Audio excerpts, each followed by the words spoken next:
Allez, dans quelques instants, va me rejoindre sur le plateau du 7-8 Sophie Val. On va parler des initiatives écologiques au sein du parc naturel régional de la Haute-Vallée de Chevreuse. Mais avant cela, Sophie a rencontré Cédric Péchard. Il est fondateur du Psycle, ou comment le marc de café peut servir d'engrais pour les champignons.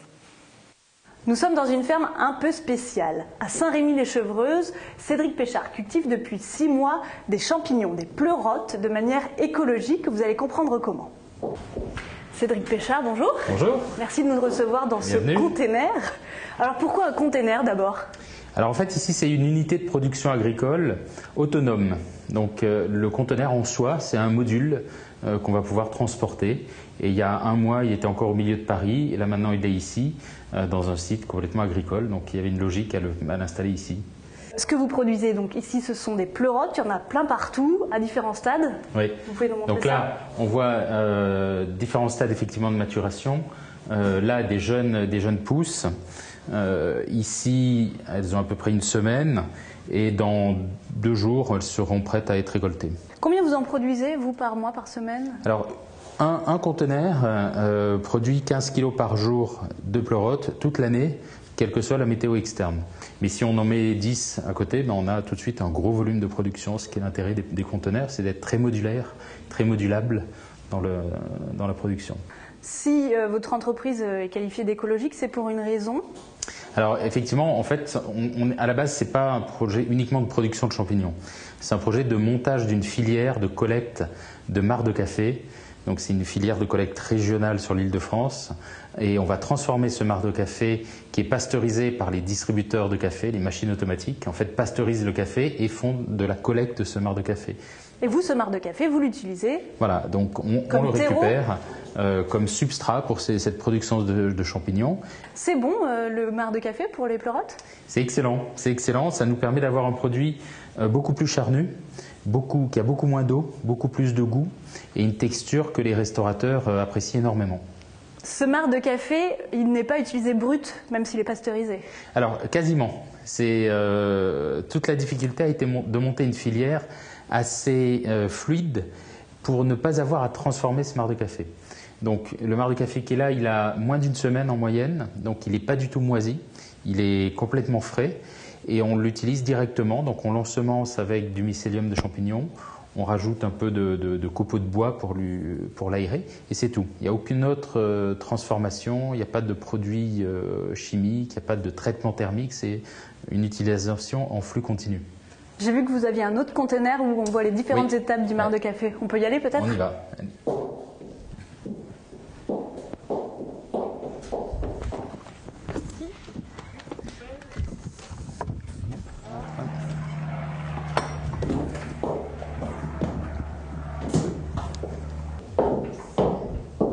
Alors où est-ce qu'on se trouve ici? Alors là, on se trouve dans une autre partie du système qui s'appelle l'incubateur. Dans cet incubateur, on va produire des sacs de substrat qui sont constitués à 90% de marc de café et qui, petit à petit, vont être envahis du mycélium de champignons. C'est ce qu'on voit en blanc, hein, voilà, c'est ça? C'est les taches qu'on voit en blanc qui commencent à se développer pour, au bout d'un mois, être complètement recouvrir la surface et l'intérieur du sac pour en faire une bûche très, très dense. Et à partir de ce sac-là, on peut produire des champignons en changeant totalement toutes les conditions de température, d'humidité, de CO2, de ventilation. Ce qui fait que dans cette unité, on a des capteurs qui gèrent tous ces paramètres-là pour pouvoir gérer à la demande les différentes phases de maturité des champignons. De façon classique, comment on fait? On n'utilise pas du marc de café? Qu'est-ce qu'on utilise? Alors déjà, de façon classique, les producteurs de champignons ne produisent plus leur substrat. On est les seuls en France à faire ça, on est quelques-uns dans le monde. D'habitude, les champignons, comme les pleurotes, poussent sur de la paille qui est pasteurisée par des gros acteurs du marché du substrat.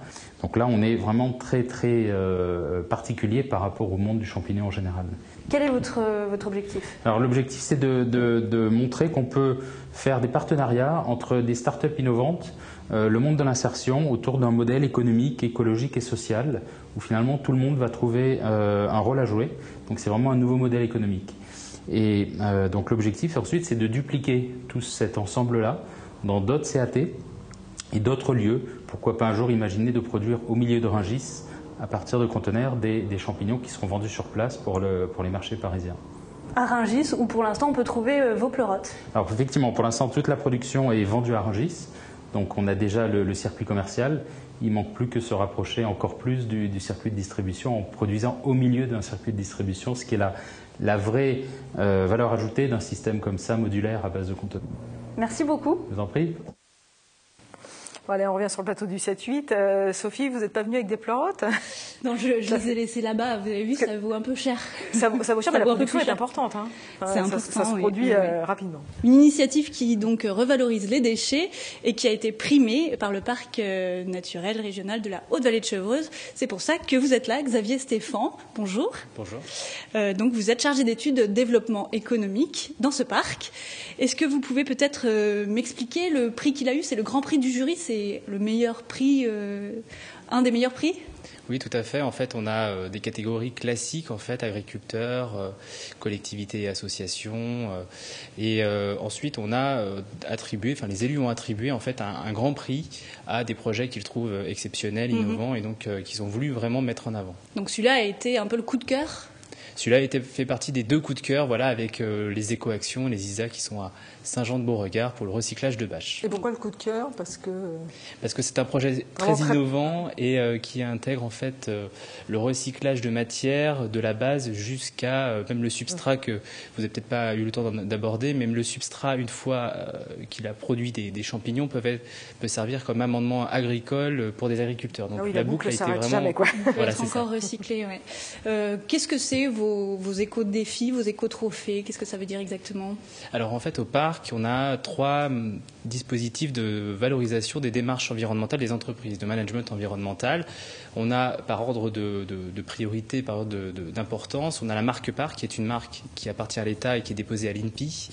Et qu'est-ce que ça veut dire, cette marque? Alors la marque Parc, c'est en fait un sceau de reconnaissance qui est attribué à des professionnels qui s'engagent à travers un cahier des charges d'une 30aine de points bien déterminés et voilà, qui sont labellisés donc du coup par le parc naturel. Qui vont donc faire des efforts environnementaux, c'est ça? Faire des efforts, il y a 3 critères, en fait 3 grands domaines dans la marque. Il y a le territoire, donc le fait que tout soit produit sur place, l'environnement, donc c'est-à-dire qu'il y a un respect de l'environnement, des pratiques raisonnées qui sont exigées, et ensuite il y a la dimension humaine, c'est-à-dire la volonté de transmettre son savoir à des particuliers, à des consommateurs. Donc en gros, vous primez des acteurs économiques qui sont locaux, pas très loin de chez nous, et qui font des efforts comme ça, environnementaux? Tout à fait. Alors aujourd'hui, on a 34 professionnels sur la marque Parc qui représentent 93 emplois précisément et un chiffre d'affaires de 4,7 millions d'euros.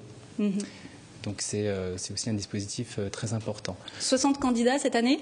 60 candidats sur éco-trophée, éco-défi. Donc ensuite, ce sont les 2 autres dispositifs de management environnemental que l'on gère. Donc éco-trophée, le principe, c'est un projet lauréat, un projet exemplaire et innovant lauréat dans cette catégorie. Donc là, par exemple, le projet qu'on a vu. Voilà, tout à fait. Et donc il y en a eu 6 autres, donc 2 grands prix du jury et 4 lauréats dans des catégories classiques, c'est-à-dire. On en reparlera. Oui, on va en reparler. Et puis éco-défi. Alors éco-défi, le principe est assez simple et se veut vraiment pour permettre à tout le monde d'accéder en fait au concours. Il y a une liste de défis qui sont proposés dans les domaines de l'eau, de l'énergie, du retraitement des déchets et ainsi de suite.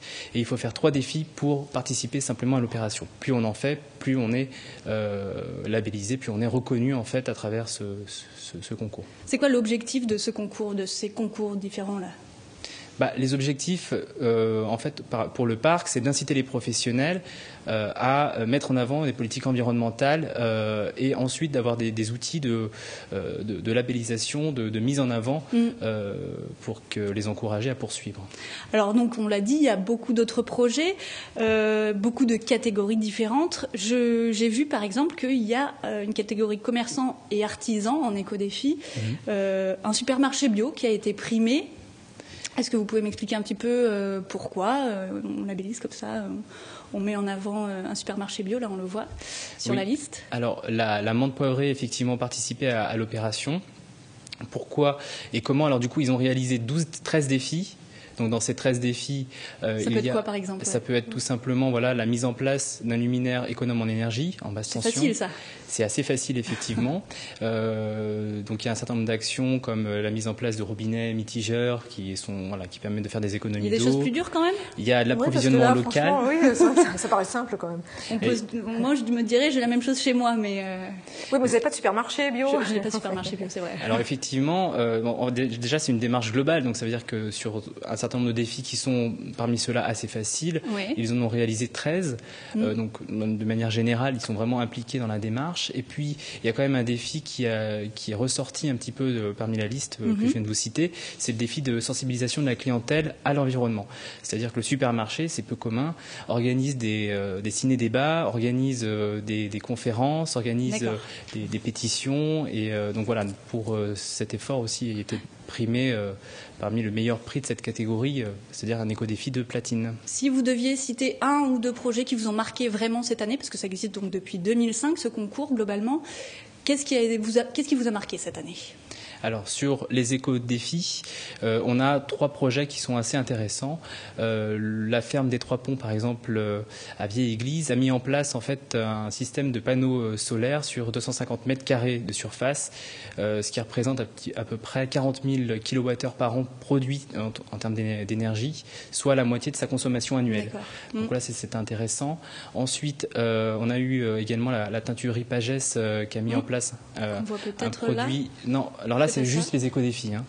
Teinturerie Pagès donc, a mis en place un produit à base de 100% de détergent naturel, à base de produits naturels pour remplacer le perchloéthylène, qui est un polluant.